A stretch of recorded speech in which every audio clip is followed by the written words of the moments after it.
These challenges, in our opinion, seem to have overwhelmed our security institutions. The governors are supposed to be the state security officers of their state. There is need for us to at least engage the traditional rulers. We need to do something about our porous borders.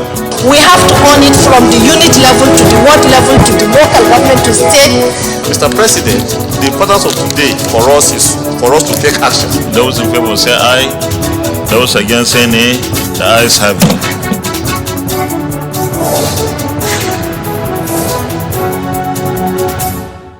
More worrisome is that while we are still expecting the receipt of the resolutions of the remaining houses of assembly, we received a letter from the Conference of Speakers of State.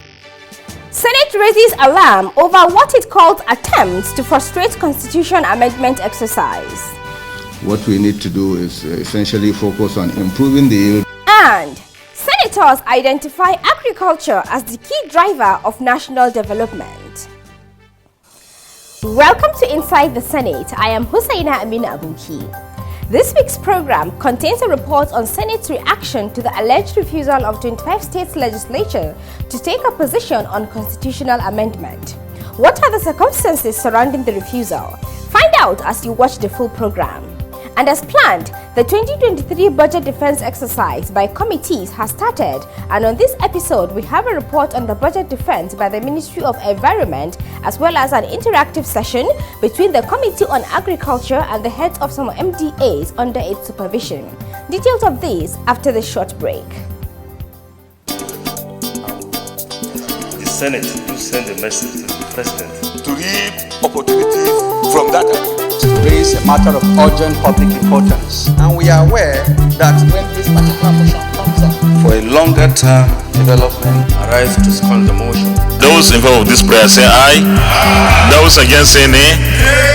The ayes have it.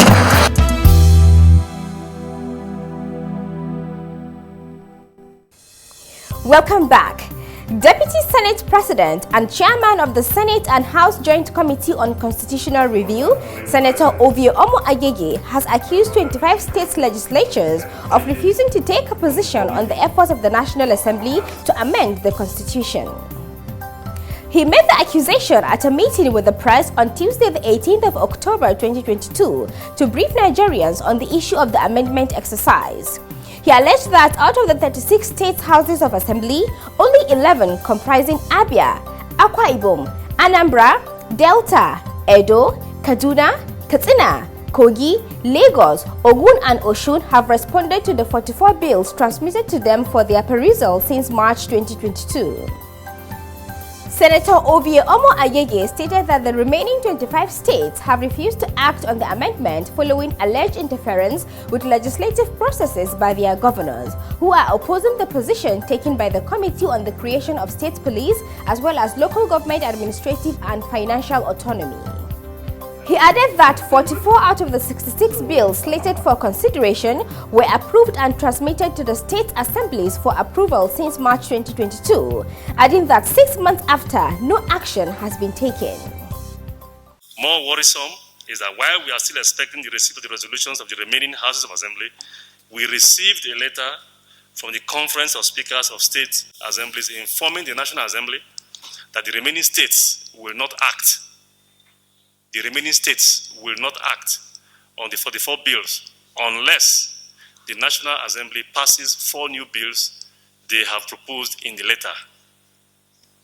The bills they propose to seek to amend the Constitution include 1, a bill to establish state police; 2, a bill to establish state judicial council; 3, a bill to streamline the procedure for removing presiding officers of state houses of assembly; and 4, a bill to institutionalize legislative bureaucracy in the Constitution. Representatives of labor unions who were present at the meeting expressed their opinions. If a state governor can deploy political talks for peaceful protests, you should know that if he has state police, he will do worse than that. We remember the issue of Native Authority Police, how they were used and how they were disbanded. If we have forgotten, we remember the issue of state INEC. All of us are complaining now. that election in local governments are not transparent, they are not independent. Is that what we want to aggravate? Basic fact is that they are delaying this constitutional amendment passage because of local government autonomy. Let's put this squarely. That is the reason. This country is bigger than one person. The Constitution of the Federal Republic of Nigeria is bigger than everybody. Governors Forum is just an association of people, 36 people, because Nigeria is for all of us. We will not have some people somewhere dictating the pace of this country. It is not acceptable, and I think it is high time that this very committee, or Nigeria as a whole, define everybody's position, because I feel the Constitution is superior. Questions and comments were also taken from journalists as they sought further information. Won't the National Assembly look into the process of reducing the involvement of State House of Assembly members, so that at the end of the day, the interests of the National Assembly will be superimposed in order to get this document right? Because right in the National Assembly, you will discover that some people who are composed of lawmakers, some of them are not competent, are unfit to even participate in this document that is as important as the Constitution of the Federal Republic of Nigeria. The Constitution is very, very clear as to whose responsibility it is to alter the Constitution. Once we've played our part, it goes to the state houses of assembly. And the Constitution says of the 36, we need the concurrence of 24 of them. Since it is the National Assembly and state houses of assembly that are constitutionally recognized to amend Constitution, and they have told you the reason why they are not going to accede to what you have sent to them, will it not be better for the National Assembly? You still have a lifespan, we are in October, and you are winding up in June next year, to consider the 4 items forwarded to you between now and January. State police was canvassed, it was argued, but the votes were not there at the committee level. If these governors who feel so strongly about it, they could have come to the committee when the votes were, when these issues were being debated and votes taken, they could have come there to lobby their members. At the end, the Deputy Senate President called on well-meaning Nigerians to prevail on the remaining 25 states to take a position on the amendment so as to accelerate constitutional amendment process to a logical conclusion. Meanwhile, with the Senate's transition to a period of budget defense exercise, committees have commenced hosting MDAs under their supervision to the exercises. For more from the committee rooms, let's take this report as compiled and presented from our studio. One of the committees that held a meeting is the Committee on Water Resources, chaired by Senator Bello Mandia. The committee on Wednesday, the 19th of October, hosted the Federal Ministry of Water Resources to budget defense exercise. After a brief address by the committee chairman to kickstart the meeting, the Minister of Water Resources, Engineer Suleiman Adamu, disclosed the main ministry's 2023 proposal as follows. Total proposal, 177.03 billion naira. Personnel cost, 2.3 billion naira. Overhead cost, 296.8 million naira. Capital proposal, 174.3 billion naira. He added that the budget is targeted at completing ongoing projects. There are projects that, with the amount of money we've allocated, either we'll be able to finish them completely, or we'll take them to a substantial level that maybe by under the maybe 2024 budget or by 2025 they would have been completed.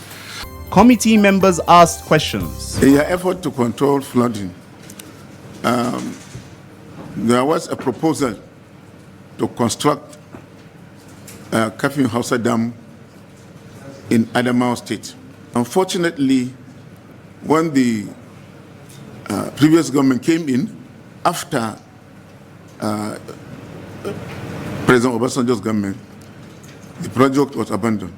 The excess water being released by the Cameroonian government into Nigeria is supposed to be held somewhere in Adamawa State at Kafin Hausa Dam.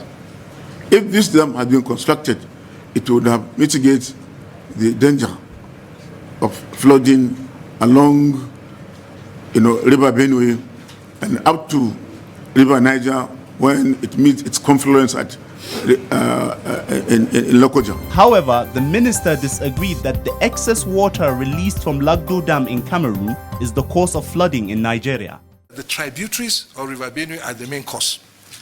And in this year, the rains have been unprecedented. But most of the rains was generated in Nigeria. It is not Lagdo Dam. The committee then promised to act on the minister's submission with a view to presenting a final report to the Committee on Appropriation for more legislative action. Let's now take a break to open the Senate's notebook. Don't go away.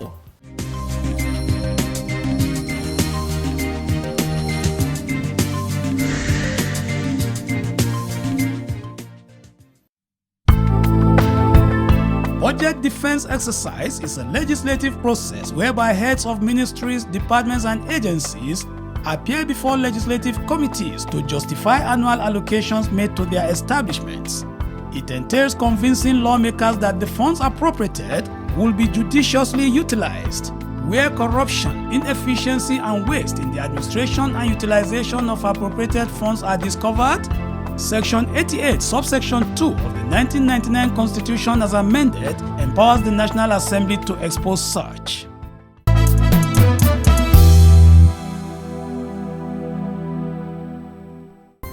Welcome back.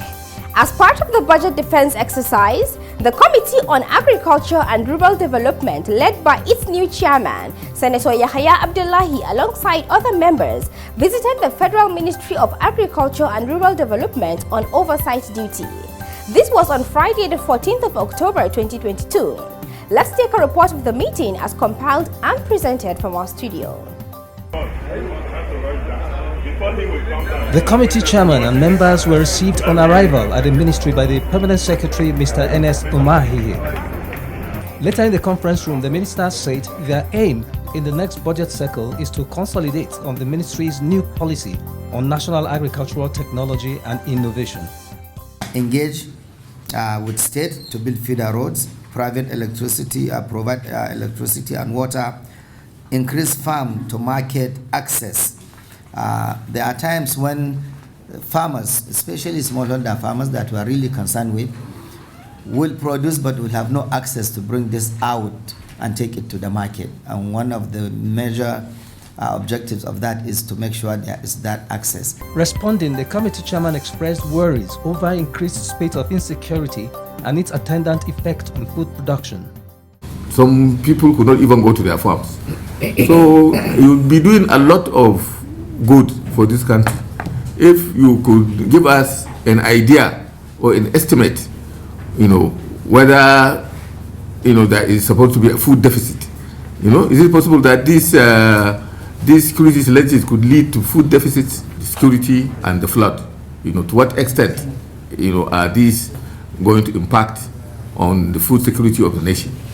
And this one, I think you have to come out, to be very honest, about the situation. Don't cover anything. A committee member lamented over the loss of arable farmlands to flooding and other environmental challenges. What we need to do is essentially focus on improving the yield on what is left for us to whatever. And luckily, if you look at our output and the potential, there's a huge gap that still needs to be filled. I'm a very strong proponent of precision agriculture because I've seen it at work. I've seen it happen. We have had demonstration farms in Jigawa where investors come, we give them 1 or 2 hectares, and they show what can be done. Because I discovered that when we are in the ADP... One other also expressed the need for proper training of agricultural tractors operators, as most of them are not qualified, as a result of which the tractors are mishandled. Most of them that we are having, they are quacks. So the ministry should find a way of getting these operators properly trained. Hardly can you find 10 out of those tractors. Most of them, they are malhandled. They are scrapped because you don't have operators that are trained in the field applications. Stay Still from the Committee on Agriculture, it interacted with heads of some institutes under its supervision. The meeting held at the conference hall of the headquarters of the Agricultural Research Council of Nigeria, ARCN in Abuja. Let's take a report of the interaction as compiled and presented from our studio. The committee members were received on arrival by the Executive Director of the Agricultural Research Council of Nigeria, Professor Garba Sharubutu. Later in the conference hall, the committee vice chairman advised on how heads of the MDAs should go about their presentations. After your presentation, members may have comments, that is, the senators may have some comments or questions, which they will then throw to you and you will respond. So please, as much as possible, try to be very brief and straight to the point. When he made his presentation, the Executive Secretary of ARCN lamented that lack of money remains the challenge in the Council's efforts at capacity building as a research institution. The capacity building issue is very, very serious because we don't have enough money to train our PhDs, our master degrees holders. And all our personnel here should not have anything less than a PhD for us to be able to make an impact, in our role. What I was expecting with the passage of the new ARCN Act is for you to come out with a massive capacity building program. And if you are to do that, at the end of the day, two advantages come to mind. You'll be able to provide leadership for the research system nationally. And your researchers at the council level will be able to also provide leadership for international linkage so that Nigeria can attract funding to solve some very critical areas. Then secondly, another committee member questioned the two figures presented in a document as the contract sum for the construction of the headquarters complex of the ARCN. This headquarters project, as I have seen it, in the year 2020, you said the contract sum was 150 million, while in 2021, you now change the narrative. The contract sum you said is 177. I think it's the same contract that is being rolled over. So unless if the contract was revised, then only you can have different figures. The figures are not reflective of our own internal cost of the building. We had delayed the construction of our headquarters for a very long time because money allocated has been sold. The board, we presented a request to the board of the ARCN, suggesting to them that whatever money we have, we can start with. So that's a starting amount of money. And that's why in the previous years, you see the amount seems to be higher than what is there because it's a summation, because we consider it as a single project. Our mandate, for the Executive Secretary of the National Cereal Research Institute, Badegi, Niger State, he started by giving their mandate as being to conduct genetic researches to improve the production of some of Nigeria's staple crops. After comments, the committee promised more support to the institute to enable it meet the expectations of Nigeria in food production. The sum of 370 million. For the provost of the Federal College of Fishwater Fisheries Technology, New Busa, also in Niger State, Dr. E.D. Olaoshobikon, it was an insight into what the capital component of their 2021 was used for. This includes renovation of a classroom and lecture theatre, renovation of the college auditorium, procurement of agric and food technology equipment, rehabilitation of a college road, procurement of laboratory furnitures, equipment and chemicals, and then fingerling production training, and renovation of staff and student quarters and hostels respectively. However, he described the template being used for the college's budgetary system, to which the committee chairman responded. Civil service ministries, MDAs, should have a different classification. Universities, research institutions, and similar institutions would have a different classification. Similar different organizations have different organizations, but you don't undo a template that covers everybody across the board. So if we can sit down and redo the template system, the template that we are talking about, if you can change the template to suit the professional calling of the different institutions, then you are there. On his part, the executive director of the Institute for Agricultural Research gave a highlight of the contribution of their researches to Nigeria. In the 100 years of existence of our institute, it was responsible for the emergence of the popular groundnut pyramids and the money that this country has made from cotton and many other things. These are largely our main contribution. Namely rice, Benesi, sugarcane, acha, castor seed, as well as acha.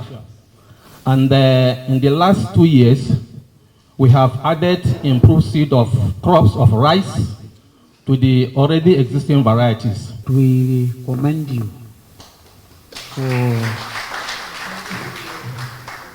for the passion you have for the job and for excellent presentation. Articulate your needs. Have time and see the chairman of the committee. All that we are doing here, we are doing for our country.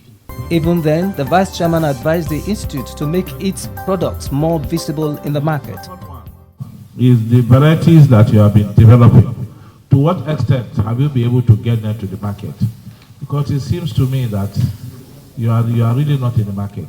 Other heads of agricultural institutions who also made presentations at the session included the Registrar, Nigeria Institute of Soil Science, Professor Victor Chud, the Provost, Federal College of Animal Health and Production Technology, VOM, Professor Jude Okpara, Federal College of Agricultural Economy, Kano, Dr. Mohammed Shehu Gwaram, Provost, Federal College of Land Resources, Nanjam Jacob Dabup, and Provost, Federal College of Freshwater Fisheries, Baga, Dr. Bako Modu, CEO Lake Chad Research Institute, Maiduguri, Professor Babagana Kabir.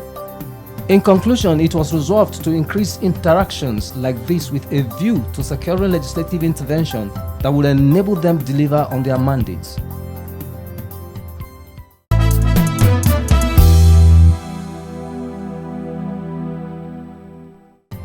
That was quite an outing by the Senate Committee on Agriculture as it works on the 2023 budget presentations.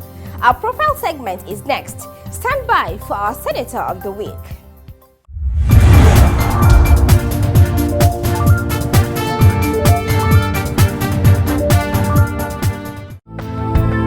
Senator Sahabi Alhaji was born on the 16th of July 1956. He represents Zamfara North Senatorial District. He was elected to the Senate in 2007 under AMPP and served till 2011, during which he transferred loyalty to PDP. He contested again in the 2019 general elections under PDP. The result of that election suggested that he, along with other PDP contestants, lost. However, a court ruling gave them victory, as a result of which he returned to the Senate. In the 9th Senate, Senator Sahabia was the deputy minority leader, a position he abdicated as a result of his change to APC. He is also a member of several other committees. His legislative interests include education, security, and agriculture.